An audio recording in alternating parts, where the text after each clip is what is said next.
All right, the next idea I'd like to go over is classroom versus real world.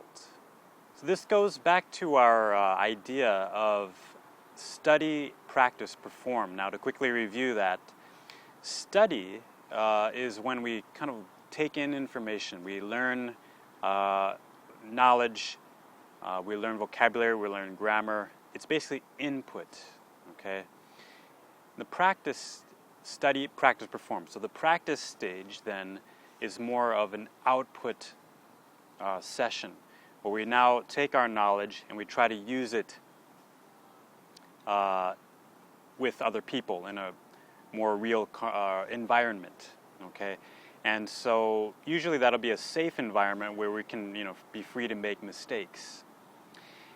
And then the third stage is perform. So that's when you really need to use the language. You need to use English, like if you go out to a restaurant, for example, if you're on vacation, or you're in business where you have to, do a teleconference with your client.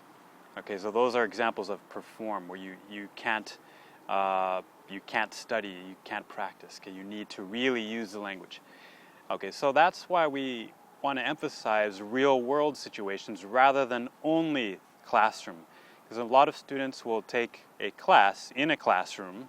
Classroom means a formal lesson in this case. Yeah. They'll take a formal lesson, learn a lot of good things, but really never have the opportunity to practice using it.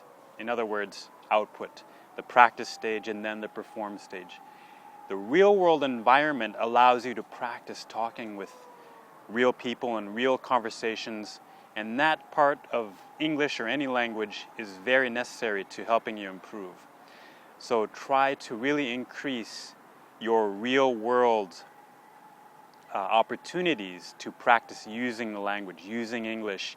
That is English 2.0.